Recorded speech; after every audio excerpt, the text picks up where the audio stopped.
Halo saudara semua, selamat datang di Lanite Filosofi. Ini kali ketiga. Sebelumnya itu ada diskusi antara Bang Manaf sama Pendeta Rudi Rahabeat. Malam ini katong mengangkat topik yang tidak kalah penting, yaitu tentang dialektika kebudayaan.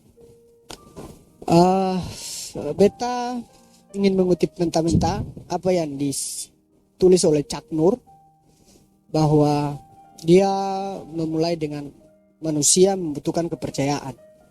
Kepercayaan akan menjadi tata nilai akan menjadi tradisi akan mempengaruhi gerak peradaban. Nah, gerak peradaban ini tergantung tradisi dan budaya yang dilakoni oleh manusia. Pada malam hari ini katong kedatangan tamu yang bagi beta cukup spesial, mungkin bagi teman-teman juga, Bang Ferry Rangi. Beliau adalah peneliti, dosen di IAKN Ambon. Beliau juga latar belakang akademik adalah antropologi. Oke. Bang, seperti yang beta bilang di awal tadi, katong berbicara tentang dialektika kebudayaan. Nah, katong tidak usah terlalu panjang lebar. Bagi Bang, apa itu kebudayaan? Kalau kebudayaan itu kompleks ya. Ya, Bang. Tapi yang pasti dia adalah produk hasil cipta karsa dan rasa manusia. Jadi kebudayaan itu adalah hasil ciptaan manusia dalam rangka menunjang segala bentuk kebutuhan bagi kehidupan dia. Mungkin yang beta pahami, kebudayaan itu adalah kompleks dan holistik, dan yang pasti itu diciptakan oleh manusia untuk memenuhi kebutuhan hidupnya. Baik. Budaya ini kan setiap komunitas, setiap masyarakat memiliki budaya sendiri-sendiri, Ya. gitu kan? Budaya itu terkadang apa istilahnya, saling berbentur atau saling bertukar. Misalnya di Ambon itu kan ada banyak suku bangsa. Oke. Ada banyak suku bangsa. Jadi budaya yang dibawa dari tempat asal orang tertentu ke tempat tinggalnya yang sekarang, justru itu sudah bercampur. Bahkan ada dalam satu kampung itu dijalankan kedua budaya yang dianut oleh dua komunitas yang berbeda. Nah, tapi sebelum sampai ke sana, beta ingin karena memang abang sudah jelaskan soal budaya tadi, beta ingin abang memberi penerangan soal soal apa tantangan budaya saat ini. Kan budaya ini semakin hari semakin kalau mau dibilang, misalnya kalau soal bahasa gitu kan, saya pernah baca satu tulisan tuh, di Maluku sini ada puluhan bahasa yang hilang di setiap negeri-negeri. Nah, oleh karena itu kita ingin abang memberi penerangan soal tantangan kebudayaan manusia, kayak gitu. Yang pasti kalau bicara kebudayaan itu yang saya hubungkan dengan dialektika. Kebudayaan itu kan proses bagaimana manusia beradaptasi dengan alamnya dan dengan sesamanya dan dengan makhluk hidup yang lainnya. Lalu dari proses itu mereka kemudian menemukan nilai-nilai.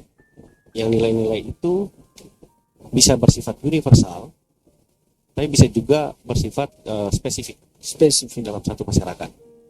Lalu misalnya nilai-nilai itu sudah pasti ketika proses dialektika tadi, dia akan mengalami kombinasi perubahan-perubahan sampai mendapat bentuk yang menurut masyarakat yang menganutnya inilah yang paling sempurna. Kenapa dia disebut paling sempurna? Karena dia menjawab kebutuhan masyarakat itu. Dia masih menjawab kebutuhannya, lalu masih relevan dengan tantangan zaman.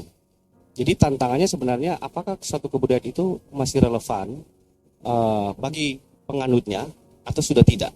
Makanya ada kebudayaan-kebudayaan yang kemudian ditinggalkan, tapi ada yang masih tetap dipertahankan dengan berbagai kombinasi-kombinasi.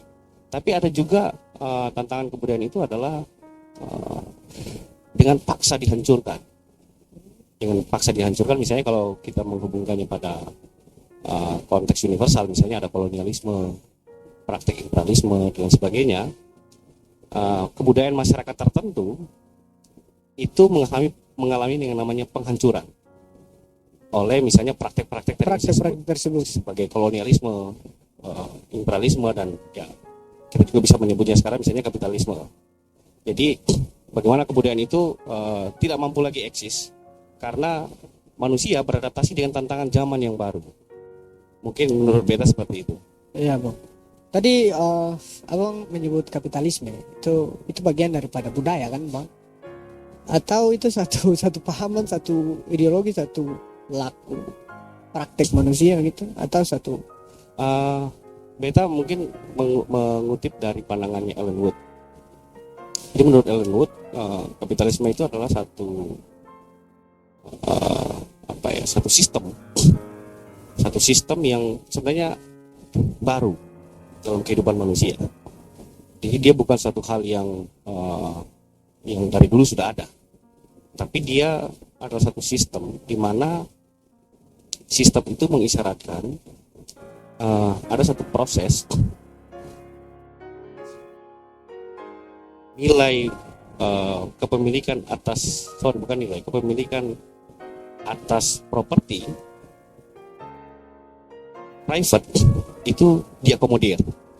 Jadi misalnya kita lihat pada negara-negara yang mendukung sistem ini, mereka sangat menghormati Privatisasi. Kepemilikan pribadi, hak kepemilikan pribadi. Nah, dalam sistem itu tentu saja akan terjadi kesenjangan. Kenapa? Karena dengan munculnya kepemilikan pribadi, maka orang yang memiliki akses atas modal yang lebih besar itu pasti akan melakukan tiga hal dalam prinsip kapitalisme itu adalah dengan ekspansi. Ada akumulasi kekayaan, dan dia pasti akan melakukan namanya eksploitasi. Jadi dia misalnya kalau kita membaca satu modal misalnya gitu, modal itu dia harus untuk dia menaikkan modal itu untuk bisa bertambah lebih banyak, untuk dia bisa melakukan akumulasi, maka dia harus melakukan ekspansi. Maka dia otomatis kalau dia ekspansi, ya dia misalnya pemilik modalnya ada di negara-negara maju di sana, untuk dia menarik profit sebesar-besarnya, maka dia harus melakukan ekspansi keluar dari misalnya dari Eropa, dia harus melakukan ke Indonesia, lalu otomatis pula dia akan terjadi namanya akumulasi kapital kepada dia. Nah, yang ketiga, dia pasti akan melakukan eksploitasi, baik itu terhadap alam maupun juga terhadap manusia. Kenapa? Karena kesemua tiga hal ini dia lakukan karena syaratnya dia harus melakukan yang namanya mengejar sebesar-besarnya keuntungan. Mungkin yang beta pahami secara sederhana mungkin seperti itu. Ya bang. Apa yang disebut sebagai kapitalisme, ketong lihat dalam kehidupan sehari-hari, dia sangat mempengaruhi ya. Dia sangat mempengaruhi laku manusia, soal bagaimana manusia saling berdialektika satu sama lain. Kan ada budaya-budaya tertentu, kemudian budaya-budaya tertentu yang sudah mapan dalam satu komunitas, tiba-tiba ada budaya dari luar yang datang ke satu tempat itu, kemudian jadi berubah bang. Misalnya kalau ketong di kampung dulu itu ketong masih saling sapa, misalnya ketong masih saling ingin bertemu, tapi sekarang kan justru berbeda. Justru beta pernah ke MBD bang, ini satu contoh konkret. Di sana itu beta bisa bilang lebih bersosialisasi hewan daripada manusia. Manusia itu justru duduk sendiri-sendiri, ketawa sendiri-sendiri. Jadi hewan itu saling kumpul, misalnya babi kumpul, anjing kumpul. Justru manusia itu yang dia merasa akrab meskipun dia sendiri-sendiri, dia terasing. Oke, keterasingan mungkin saya berangkatnya gini, supaya pelan-pelan menjelaskannya, supaya tidak bisa merunut gitu ya. Iya bang. Nanti beta hubungkan dengan pernyataan Bung. Beta mungkin mulai dulu dari dialektika. Jadi yang paling penting dalam manusia itu adalah kerja. Jadi disebut dengan homo faber. Karena kerjalah yang menciptakan kebudayaan dan kerjalah yang menciptakan segala kebutuhan hidup manusia. Jadi kalau kita bicara gelas ini, rokok, celana Bung, baju saya, semua peralatan yang kita gunakan ini semua adalah produk kerja manusia. Dan ini adalah produk kebudayaan. Jadi berangkat dari mana? Dia berangkat dari kerja. Nah, apa itu kerja? Kerja dalam pandangan Marx itu adalah proses dialektika manusia dengan alam. Jadi manusia itu untuk membuat semua benda-benda yang ada di sekitar kita ini dalam rangka memenuhi kebutuhan hidupnya, maka dia berdialektika dengan alam. Dia bekerja. Wujudnya adalah kerja. Dia harus menebang pohon menjadi kertas. Dia harus mengelola alam, bahan-bahan galian di bawah tanah untuk menciptakan besi dan sebagainya, sehingga alam mengalami perubahan. Otomatis alam mengalami perubahan. Manusia pun juga mengalami perubahan. Misalnya kalau manusia mengalami perubahan dalam bentuk apa? Dalam bentuk fisik. Ketika orang bekerja, maka fisik dia akan ada otot. Nah, proses interaksi dalam kerja antara manusia dengan alam itulah yang menciptakan kebutuhan-kebutuhan yang ada di ini. Jadi secara sederhana mungkin kerja itu adalah Kerja itu adalah kombinasi manusia dalam rangka berpikir dan secara fisik. Jadi kombinasi antara fisik dan berpikir dalam rangka mengubah alam untuk menciptakan satu benda, lalu benda itu digunakan untuk memenuhi kebutuhan hidup manusia, di mana alam akan mengalami perubahan, lalu manusia juga akan mengalami perubahan.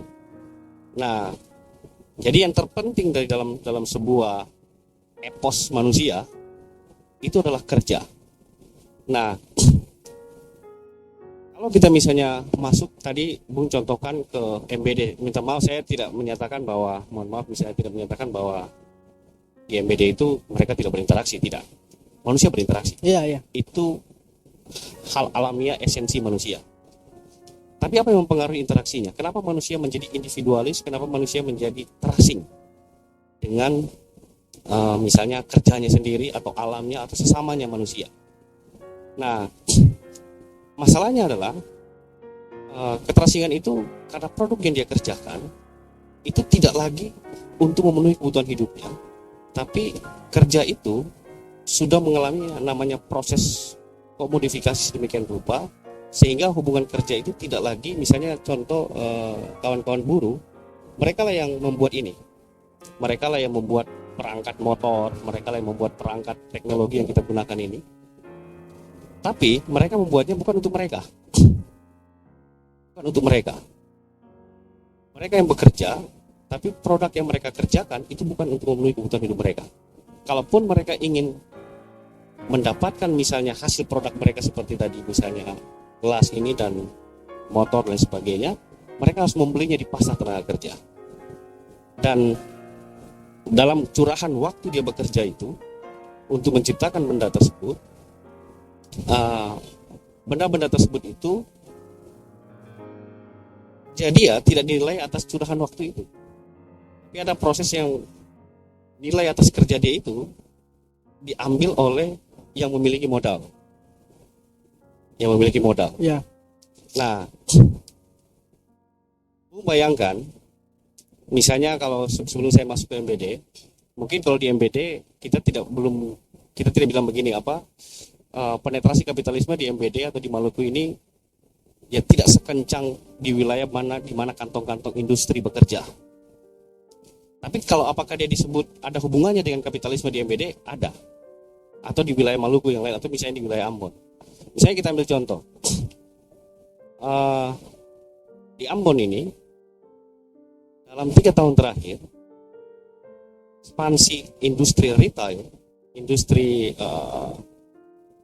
jasa, baik itu berupa perhotelan maupun misalnya pusat perbelanjaan, mal-mal, lalu Indomaret, Alfamidi, itu marak masuk Iya, Bang. ke sini. Kalau tadi kita membaca dalam logika ekspansi, kenapa dia sampai di sini? Karena dalam sistem kapitalisme, untuk dia kapitalisme itu tidak ada logika stagnan. Dia harus terus kurvanya, dia harus terus Harus naik, meningkat. Maka dia harus melakukan ekspansi. Maka mengapa Alfamidi dan Indomaret misalnya ada datang ke sini? Karena dia harus melakukan ekspansi ke sini. Nah, apa yang terjadi? Di situ kan fungsi negara atau pemerintah yang mestinya bertugas untuk menjaminkan kesejahteraan bagi rakyat itu tidak berjalan dengan baik semestinya. Tapi asumsinya adalah dengan masuknya nanti Alfamidi, Indomaret ke sini, maka itu akan Menarik lapangan pekerjaan. Tapi pertanyaannya,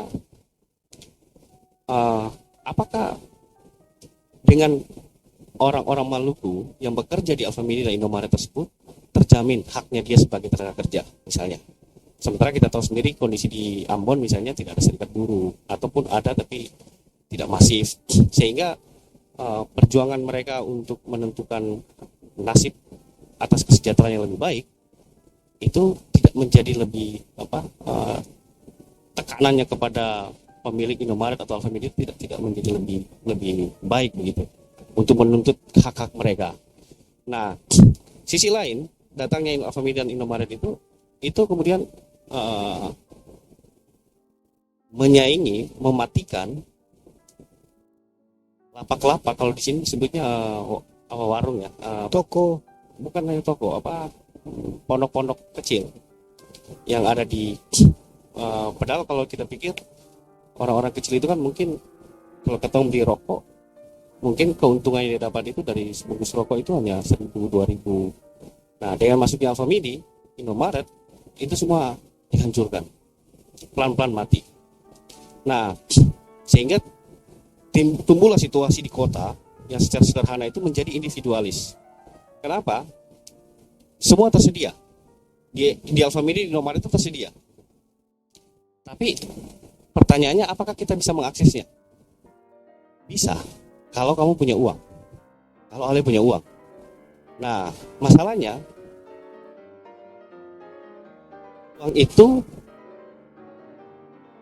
menandai, jadi penanda bagi kemampuan orang untuk mengakses sumber kebutuhan mendasar dia sekalipun. Jadi kalau misalnya mau ingin makan, pertanyaannya punya uang enggak? Mau ingin sekolah, pertanyaannya punya uang tidak?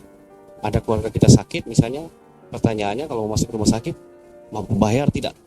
Nah, maka dalam kebudayaan masyarakat yang seperti itu, setiap orang perlahan-lahan itu pasti akan menjadi individualis. Kenapa? Karena sistem kapitalisme ini itu mengakomodir hak kepemilikan pribadi tadi. Jadi siapa yang punya uang, punya akses atas ekonomi lebih baik, maka dia bisa mengakses kebutuhan-kebutuhan dia, kesehatan kah, pendidikan kah, kebutuhan atas hal mendasar dalam perutnya kah. Nah, tapi kalau kita tidak punya itu, maka kita tidak bisa mengakses itu. Nah, di situ hukum negara itu posisinya bagaimana perannya itu dikecilkan.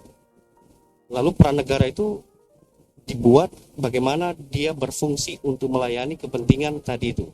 Kan bukan masyarakat nih yang memberikan legitimasi atas masuknya Alfamidi dan Indomaret. Iya, tapi pemerintah. Representasi negara. Iya. Karena asumsinya tadi itu, dengan masuk ini akan ada lapangan pekerjaan. Padahal ya tugas negara lah yang menyediakan itu. Nah, mungkin sesederhana itu bagaimana menghubungkan antara keterasingan tadi, antara kerja kita, antara dialektika kita yang semestinya itu terhubung dengan kebutuhan kita, tapi tidak lagi kita terhubung dengan kebutuhan itu, tapi kita menjadi terasing dengan apa yang kita sendiri kerjakan. Tidak lagi secara langsung untuk memenuhi kebutuhan kita, tapi dia masuk ke dalam sistem itu. Eh, Kapitalisme ini memang dia sangat sangat sangat mempengaruhi kebudayaan. Dia cukup mempengaruhi uh, tata kelola kehidupan manusia, cukup mempengaruhi. Seperti apa yang saya jelaskan panjang lebar. Beta sedikit membaca tentang kapitalisme, sedikit tentang membaca kapitalisme. Memang kapitalisme itu penjelasan sederhana bahwa dia bukan bukan lagi ideologi. Dia tuh kayak macam sudah menjadi satu laku hidup, maksudnya style kehidupan manusia gitu. Makanya kapitalisme itu dia bisa hidup di mana saja. Dia bisa hidup di negara yang ideologinya komunis. Kan contoh konkretnya itu kan Cina tuh bang. Cina tuh kan kalau misalnya kalian dengar dompung tetua-tetua bilang bukan soal kucing hitam atau kucing putih, yang penting bisa nangkap ikan. Artinya bukan soal ideologi kami adalah komunis, sosialis, tapi bagaimana soal negara ini bisa dikelola. Dan dong pikir ya dengan cara-cara yang dilakukan oleh kapitalisme dong bisa survival kayak gitu bang. Nah kalau semisal itu kan kapitalisme sudah tidak bisa lagi katong bendung. Nah kenyataannya memang kapitalisme sudah marak, bahkan dia sudah sampai di kampung-kampung. Kalau katong lihat soal marketing kapitalisme itu kan justru dong lebih tahu apa yang dimintai pasar. Misalnya rokok baru itu pasti dipromosi oleh cewek-cewek yang seksi-seksi. Dong tahu bahwa laki-laki ini suka yang kayak gini-gini, bukan soal produknya. Yeah. Awalnya itu kan tes, nanti soal siapa yang membawa produk, kemudian lama-lama tes dan lama-lama candu dan lama-lama sudah tidak bisa melepas apa yang memang dong konsumsi. Itu bang. Nah kita ingin abang kan sekarang ketemu bicara tentang kebudayaan yang luas nih. Apa itu kebudayaan? Sekarang kan katong orang Maluku sendiri bang, katong punya kebudayaan kayak gitu. Nah beta ingin tentukan abang kan dosen di YKN kan, abang sumber dialektika dengan manusia-manusia Maluku. Mungkin abang juga seorang peneliti, sudah meneliti tentang bagaimana laku hidup manusia Maluku dan hal-hal semisal itulah. Abang menurut abang lihat budaya Maluku sendiri bagaimana bang? Yang paling sahih menanyakan kebudayaan itu adalah pemilik kebudayaan itu. Jadi kalau misalnya kita ingin tahu, kita sebagai peneliti ingin tahu tentang kebudayaan suatu masyarakat, maka yang paling tahu menjelaskan itu adalah pemilik kebudayaan itu sendiri.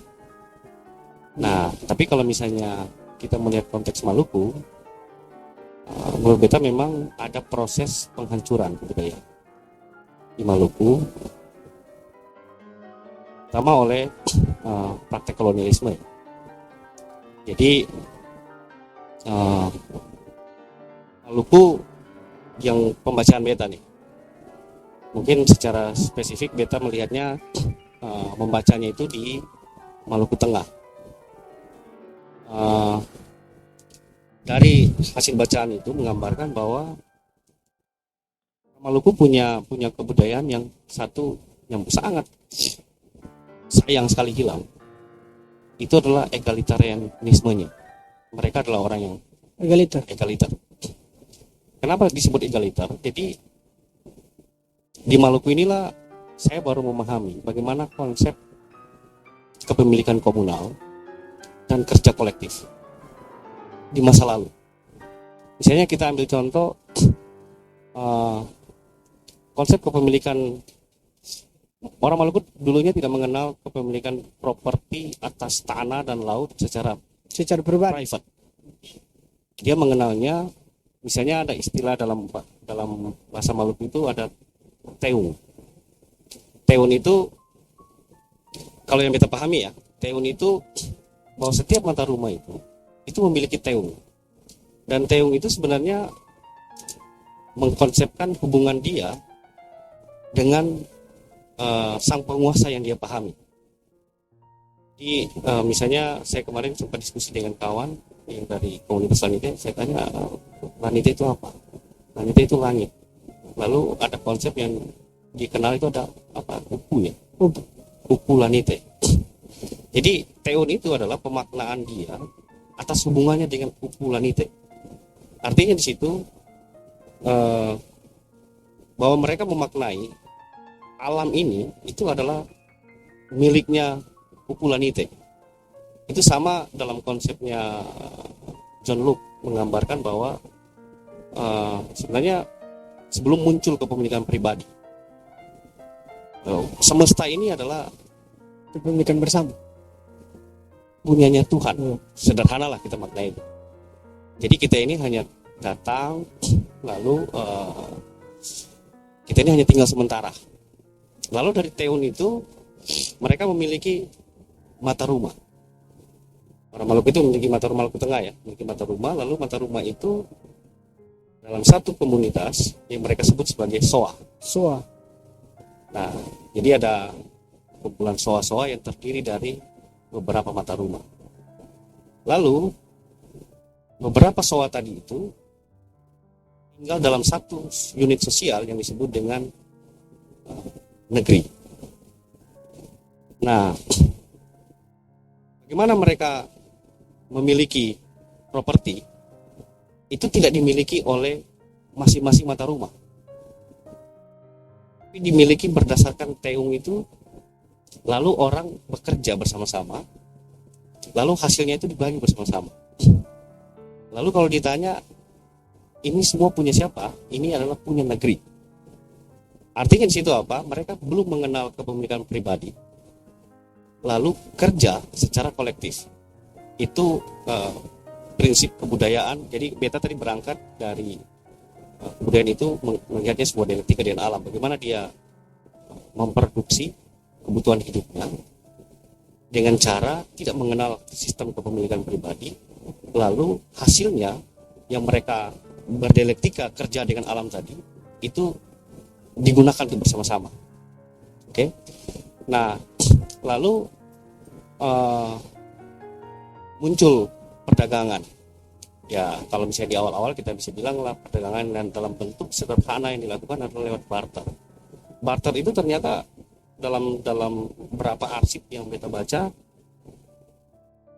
sebelum praktek kolonialisme muncul, orang-orang Banda itu, orang-orang Maluku, beberapa wilayah di Maluku ini itu sudah melakukan pertukaran dengan orang Persia, dengan orang Cina, dengan orang dari belahan bumi mana saja. Artinya dia egaliter dan dia terbuka dengan kebudayaan siapa saja. Nah, kebudayaan yang hebat ini itu dihancurkan karena kata kunci dalam kolonialisme itu yang tidak boleh kita pisahkan adalah monopoli. Ketika Portugis Spanyol datang, dia berinteraksi kan. Memang Maluku sudah mengalami perubahan karena sudah mulai muncul kelas-kelas sosial yang kita maksud sebagai kelas-kelas sosial, karena mulai ada kesultanan di beberapa tempat di Maluku ini, ada Tidore, Ternate, Bacan dan sebagainya. Sudah mulai ada kelas-kelas sosial dalam masyarakat. Nah, ketika Portugis dan Spanyol datang, dia membangun hubungan keuntungan itu dengan para elit-elit. Dia membangun kerjasama dengan elit. Dari situlah dia menarik keuntungan atas kepentingan dia. Nah, nanti munculnya VOC, disitulah praktek kolonialisme dan terutama praktek monopoli tadi itu mulai diterapkan. Misalnya kita lihat contohnya dimulai dari Banda. Jadi kita kenal ada nama Kun Peterson ya. Dia membawa pasukan dari Batavia, menyewa para samurai dari Jepang, membantai orang-orang kaya di Banda. Tujuannya apa? Supaya dia bisa memonopoli. Memonopoli ini sederhananya tidak boleh melakukan satu aktivitas pertukaran atau perdagangan tanpa melalui saya. Setiap aktivitas perdagangan pertukaran itu sudah mulai dikendalikan oleh VOC. Mulai dari Banda, kalau dia masuk ke Iha, dia masuk ke Puamual, dia taklukan. Jadi proses untuk mewujudkan monopoli ini itu adalah proses penghancuran kebudayaan. Itu benar-benar manusia Maluku itu dipaksa keluar dari akar kebudayaannya. Jadi misalnya kalau kita lihat Banda itu ditangkap lalu diasingkan ke Batavia, lalu para orang-orang kaya itu dibantai di Banda, lalu di Iha juga dihancurkan sehingga orang-orang Iha itu terpaksa mengungsi. Lalu orang Homual tangkap di situ, lalu sebagian diasingkan ke Hitu dan Batu Merah, lalu kampung mereka dibakar dan cengkeh-cengkeh mereka juga dihabiskan. Nah, sejak saat itu seluruh aktivitas dalam rangka memenuhi kebutuhan hidup orang Maluku yang nanti sebenarnya dalam proses manusia bekerja dalam rangka memenuhi kebutuhan hidupnya, dari situlah lahir kebudayaan itu. Nah, sejak praktek itu tidak lagi secara otonom orang Maluku menentukan karena sudah dibawa kendali monopoli VOC, sejak itulah kebudayaan dia sudah dibawa kendali dan kontrol VOC yang kemudian berlanjut berabad-abad oleh pemerintah Hindia Belanda. Lalu kita menemukanlah sekarang kepemilikan pribadi. Satu mata rumah, memang ini cerita panjang ya. Ada proses yang sangat panjang, misalnya ada penerapan Agraria Sweat atas Inggris yang melakukan praktek register tanah-tanah di Maluku, lalu dilanjutkan oleh pemerintah Hindia Belanda. Nah, register ini sebenarnya cikal bakal yang menurut beta. Disitulah cikal bakal akar persoalan. Kenapa? Sistem kebudayaan orang Maluku tadi yang egaliter itu tidak lagi berdasarkan kepemilikan kolektif dan kerja kolektif, tapi pelan-pelan mulai berdasarkan mata rumah, lalu yang kemudian hari ini berkembang menjadi kepemilikan pribadi. Nah, kalau kita merujuk pada kebudayaan orang Maluku yang egaliter itu, tanah misalnya dan laut itu dimaknai sebagai pusaka. Apa maksud atas pusaka itu? Pusaka itu adalah kepemilikan yang diwariskan sejak leluhur yang harusnya kita jaga. Jadi orang Maluku sebenarnya beta yang tahu dalam istilah Malukunya, semestinya dia pamali kalau dia menjual itu. Dia menjual pusakanya. Karena sama kayak kita misalnya, kapan kita menjual pusaka kita, ya kita tidak lagi, maka tidak heranlah ketika sekarang praktek-praktek individualisasi dan keterasingan itu terjadi. Jadi keterasingan menurut beta itu karena manusia itu lepas dari akar kebudayaannya lalu dipenetrasi oleh kebudayaan yang memang mereka secara paksa dilepaskan. Sehingga dia tidak, misalnya contoh ketika masuk ke sini, praktek kolonialisme itu salah satu yang hilang adalah bahasa. Nah, bahasa itu sangat penting dalam unsur kebudayaan. Jadi kalau merujuk salah satu tokoh antropolog Indonesia, Kuncharaningrat, dia menyebutkan 7 unsur kebudayaan itu salah satunya bahasa. Penting. Yang paling penting adalah bahasa. Kenapa bahasa? Karena kalau kita ingin merepresentasikan seluruh kebudayaan kita, itu adalah bahasa. Bahasa ini ya tidak hanya sekedar kata ya, tapi bunyi dan sebagainya. Disitulah representasi kebudayaan kita. Nah, tapi masalahnya sekarang adalah di beberapa negeri bahasanya sudah hilang. Lalu bagaimana dia merepresentasikan lagi kebudayaan? Nah, di tengah ketiadaan pelindung atas kebudayaannya itu, kita masuk sekarang di era ada satu, kalau kita mengutip Harvey bilang itu kita ada dalam negara-negara berkembang itu, dalam hubungannya dengan kapitalisme itu diciptakan menjadi negara neoliberal. Apa itu negara neoliberal? Negara neoliberal itu adalah negara yang berfungsi untuk menyediakan dan menyiapkan regulasi dan kebijakan bagaimana supaya sirkuit kapital masuk, itu leluasa masuk. Sehingga kalau kita lihat sekarang misalnya bukan masyarakat yang kadang-kadang menjual pusaka mereka, tapi pemerintah, negara, karena memang logik kapitalisme begitu.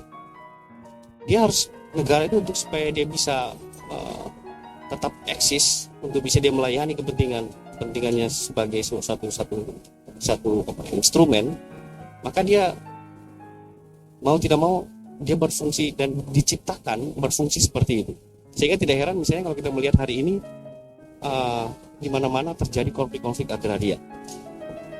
Nah, konflik-konflik agraria ini ada masyarakat-masyarakat yang masih mungkin ya, bukan mungkin, masih ada masyarakat yang masih menerapkan sisa-sisa kebudayaan egaliternya itu, tapi tidak bisa bertahan. Kenapa? Karena penetrasi tadi datang masuk.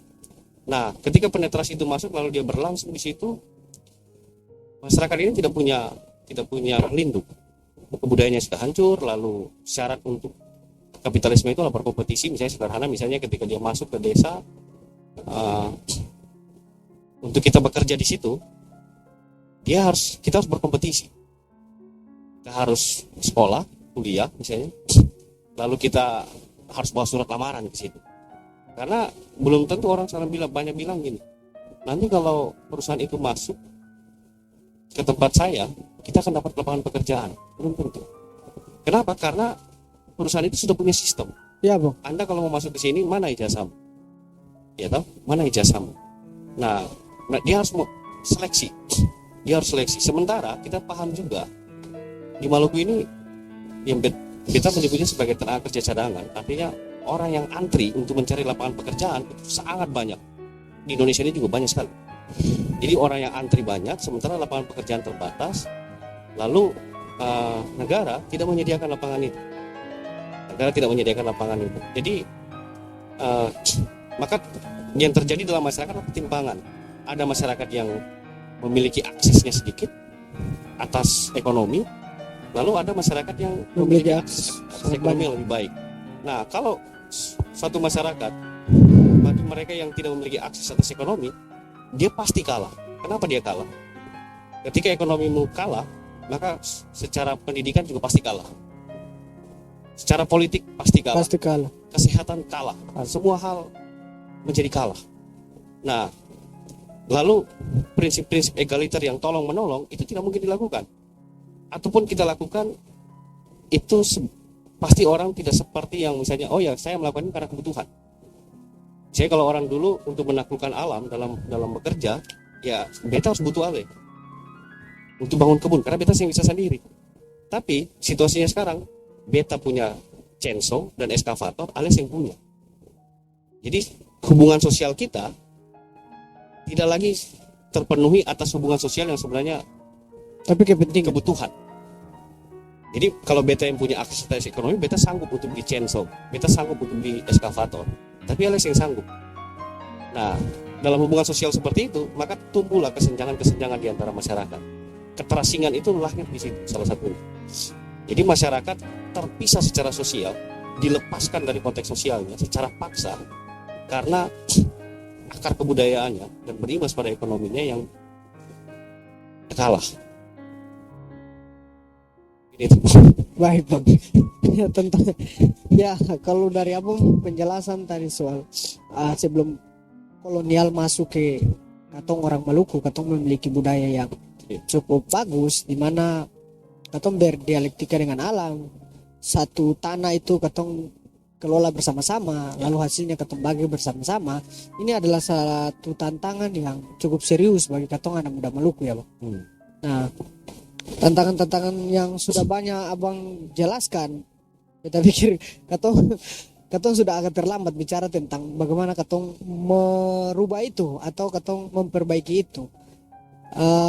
Katong bahkan sekarang beta sebagai anak muda Maluku yang di kampung-kampung juga sudah sangat individualistik, kita kadang juga bingung, Bang, bagaimana cara memulai, bagaimana cara merubah ini, bagaimana cara. Di lain sisi katong tahu bahwa perubahan itu adalah satu faktisitas, itu satu yang tak terbantahkan, pasti berubah gitu kan, Bang.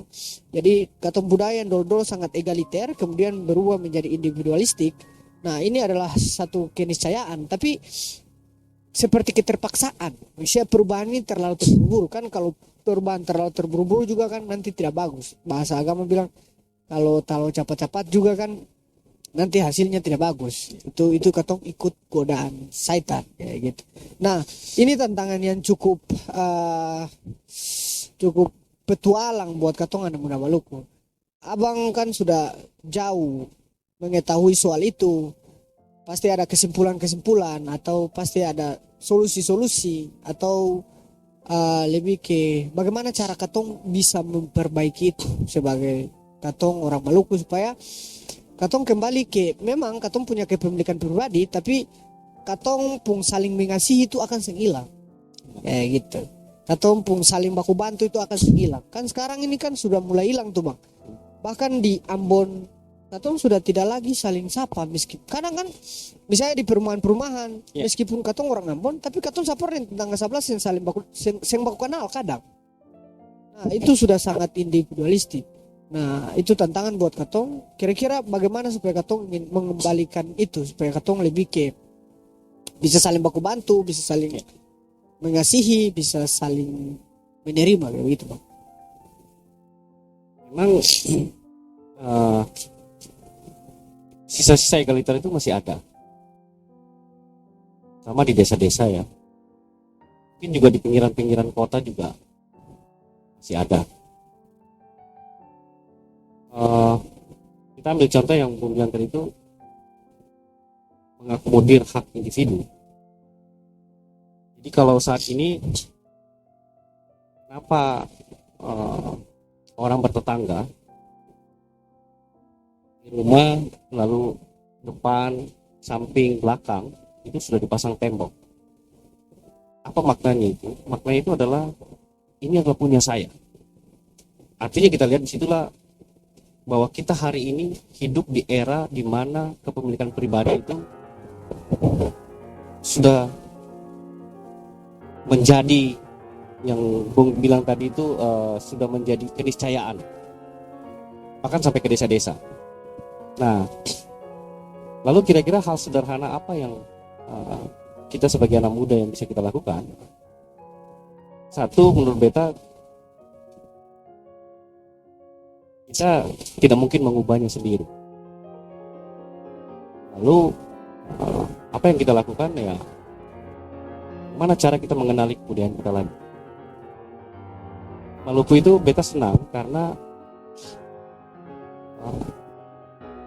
pendek perjalanan beta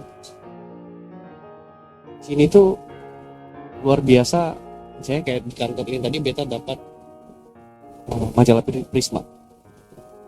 Wah itu menarik sekali. Kenapa? Karena di studio ini ada majalah Prisma gitu kan. Lalu waktu beta ke Ambon, ada kawan sampaikan per beta bilang, Fer, kalau ke Ambon coba main-main ke perpustakaan Rumpius. Oh Rumpius. Ya. Jadi ketika beta sampai di perpustakaan Rumpius itu luar biasa. Luar biasa kenapa? Karena ada perpustakaan yang menyediakan energinya ya, waktu, tempat itu untuk menyimpan arsip-arsip. Jadi menarik kayaknya kalau anak-anak muda itu ya mungkin ya kita di era sekarang itu kalau pergi ke perpustakaan itu sudah dianggap tidak keren. Tapi beta mau ingin mengembalikan itu. Kayaknya menarik kalau kita bikin diskusi di perpustakaan di Rupius, kita sambil mengenali kebudayaan kita. Itu mungkin satu. Yang kedua yang bisa juga kita lakukan adalah menggali kembali kebudayaan kita dengan orang-orang tua kita. Jadi kita membaca, lalu kita juga kembali mengetahui bagaimana sejarah, misalnya bagaimana sih sejarah negeri saya, bagaimana sejarah kampung-kampung saya. Nah, lalu mungkin juga tidak hanya di anak mudanya ya, yang kita lihat di kota Ambon, ruang-ruang publik untuk orang-orang bertemu. Ini jujur saja nih toh, saya baru datang di Ambon lah melihat ada satu negeri 100% Islam, ada satu negeri 100% Kristen. Segregasi. Nah, pengetahuan itu gimana ruang-ruang publik supaya anak-anak muda ini bisa saling bertemu dan saling mempercakapkan tentang diri mereka dan kebudayaan mereka, itu juga mesti difasilitasi oleh pemerintah. Jarang sekali menemukan ada tempat-tempat di kota Ambon di mana antara orang pemuda Kristen dan pemuda Islam itu bisa duduk bersama-sama sambil ngobrol seperti ini atau berdiskusi. Itu sangat jarang sekali karena ruang-ruang publiknya masih terbatas. Lalu di Ambon juga kita lihat ada beberapa organisasi. Jadi memang sangat baik bagi teman-teman pemuda, mahasiswa, pelajar untuk berorganisasi. Kenapa? Karena kita tidak mungkin mengubah keadaan itu sendiri. Karena praktek individualisme itulah juga yang kita tentang. Kita sebagai manusia yang hidup sosial. Nah, salah satunya organisasi. Tapi mungkin juga beta ada satu kritik terhadap organisasi. Kecenderungan juga organisasinya adalah kecenderungan identitas. Jadi mungkin jarang paguyuban berupa paguyuban, misalnya kawan-kawan dari negara punya paguyuban sendiri, teman-teman dari seram buruh punya paguyuban sendiri. Nah, atau maaf juga misalnya ada organisasi-organisasi juga yang berlatar belakang agama tertentu. Nah, tapi juga ada organisasi yang orientasinya adalah kepentingan politik praktis. Lupa bahwa sebenarnya menurut beta membangun kebudayaan itu jauh panjang keberlanjutan atas kebutuhan hidup manusia dibanding dalam kepentingan politik praktis. Walaupun berorganisasi itu adalah esensi politik sendiri, tapi politik yang beta maksud adalah politik kebudayaan. Membangun satu tradisi politik kebudayaan. Saya kira juga kawan-kawan komunitas selanjutnya tidak masalah kalau tumbuh satu gerakan kebudayaan seperti ini yang mari kita kembali mengenali kebudayaan kita, lalu tidak mungkin menyesali dengan perubahan yang ada, tapi kita bisa merekayasa kebudayaan kita berikutnya seperti apa sesuai kebutuhan kita, sesuai ketentangan zaman. Karena kebudayaan itu bersifat dinamis, dia tidak mungkin statis, dia akan terus bergerak. Nah, bagaimana dia bisa bergerak sesuai dengan kebutuhan zaman dan kita memahami tantangan-tantangan gejala-gejalanya, ya kita masih harus bertemu. Tapi bertemu jangan hanya satu identitas. Karena masalah kita bukan identitas. Masalah saya bukan karena ale orang apa misalnya, atau ale agama apa, atau beta orang apa, suku apa atau agama. Masalahnya bukan itu. Masalah kita adalah ada kesenjangan yang terjadi. Ada orang di Ambon yang saya bisa sekolah, ada orang di Ambon yang terbatas cari untuk memenuhi kebutuhan hidup sehari-harinya. Nah, itulah yang mesti jadi persoalan kita. Jadi bukan masalahnya bukan agamamu apa, masalah bukan sukumu apa, tapi masalah kita ada kesenjangan. Di sekitar kita masih terdapat banyak sekali persoalan kesenjangan. Dan menurut beta itulah yang menjadi persoalan. Begitu. Iya, Bang. Kita lihat di era, apalagi sekarang kan katanya sebut-sebut sebagai era 4.0, bahkan sampai kalau di negara-negara tertentu kan sudah 5.0. Okay. Nah, katong juga tidak bisa pungkiri bahwa ya memang kemodernan sudah sampai di situ. Yeah. Jadi beta ingin abang kasih pendapat bagaimana tantangan katong, bagaimana abang melihat budaya Maluku, maksudnya dialektika kebudayaan Maluku di era 4.0, di era modern. Satu, beta bukan orang anti pembangunan dan bukan orang anti modernitas. Bangunan dan modernisme itu harus kita jemput. Tapi masalahnya lagi-lagi tadi adalah gimana supaya pembangunan itu tidak merampas kebudayaan dan hidup masyarakat.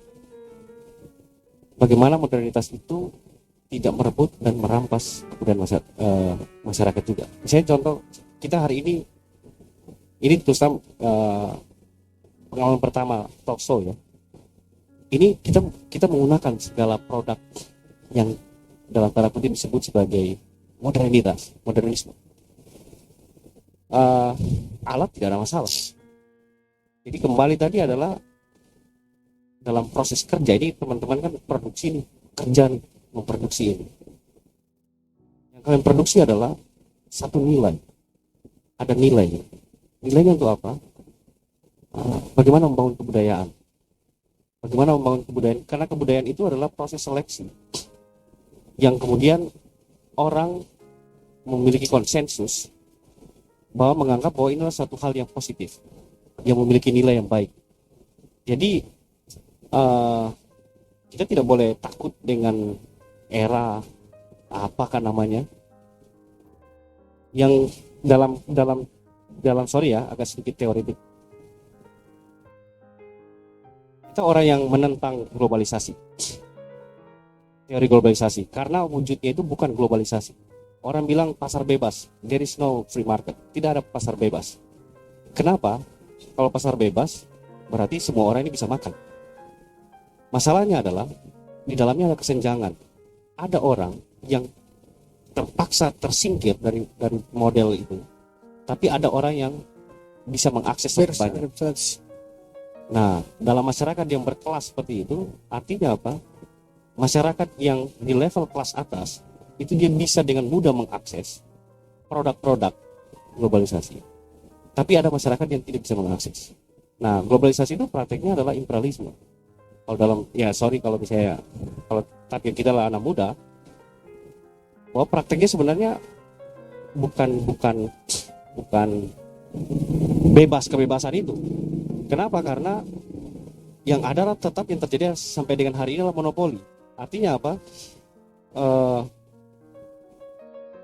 Kita misalnya menggunakan produk-produk ini itu di dalam sirkuit pasar, dalam skema pasar, selalu kita bisa mengaksesnya. Tapi masalahnya adalah siapa yang memproduksi ini itu tidak mendapatkan seperti yang dia waktu yang dia kerjakan, dia curahkan atas proses untuk menciptakan baju ini. Nah, apakah itu bebas? Artinya tidak. Artinya ada eksploitasi tetap yang dilakukan dalam proses penciptaan atas pasar itu terhadap kelas pekerjanya. Jadi itu yang mestinya kita tentang. Nah, kalau kita menggunakan produknya, iya, kita menggunakan produk ini karena ini kerja buruh yang mengerjakannya, bukan karena. Jadi misalnya orang tanya, dari mana saya dapatkan ini? Saya dapatkan ini karena saya beli di Indomaret. Air ini berasal dari alam. Plastik ini itu diproduksi oleh buruh. Dari sanalah asalnya. Bukan yang kita hanya sederhana melihatnya melihat di kaca Alfamart atau Alfamidi itu. Atau misalnya makanan yang ada di depan meja kita, itu bukan karena kita dapatnya hanya dari pasar misalnya, atau dari mall atau dari pusat perbelanjaan, tidak. Tapi ada manusia di belahan bumi sana atas ikan ini yang mereka bekerja. Ada nelayan yang bekerja di sana. Ada petani yang bekerja sampai nasi saya ini ada. Nah, artinya apa? Selama kesadaran kelas, kita sebutnya sebagai bukan saya menyebutnya ya, dalam secara teoretik sebutnya selama kesadaran kelas itu muncul. Artinya kita tahu, kita memiliki kesadaran bahwa apa yang ada pada kita ini, apa yang saya konsumsi ini, itu bukan turun dari langit. Bukan karena saya berdoa, tiba-tiba dia jatuh dari langit lalu tiba-tiba dia muncul. Tidak, ya. Tapi ada kerja manusia di dalamnya. Jadi di dalam botol ini, di dalamnya ada kerja manusia. Nah, kalau kesadaran itu muncul, maka kita tidak perlu khawatir dengan handphone, kita tidak perlu khawatir dengan apa-apa. Masalahnya bukan handphonenya. Masalahnya adalah dalam proses penciptaan atas handphone itu, di sana ada eksploitasi atas hasil manusia. jadi payah buruh. Iya. Itu. Jadi itu bang, atau mungkin sudah sampai di penghujung acara. Oke. Mungkin sebelum acara ini selesai, kita ingin abang memberikan satu quotes atau satu motivasi atau persoalan apa yang kita bahas. Oke, kalau kembali ke dialektika kebudayaan, dialektika itu adalah proses kerja manusia atas interaksinya dengan alam dalam rangka dia menciptakan benda untuk memenuhi kebutuhan hidupnya. Dari situlah akan lahir kebudayaan. Jadi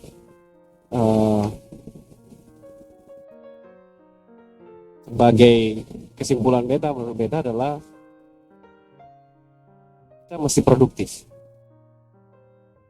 karena manusia itu eksistensinya adalah produktivitasnya, kerja.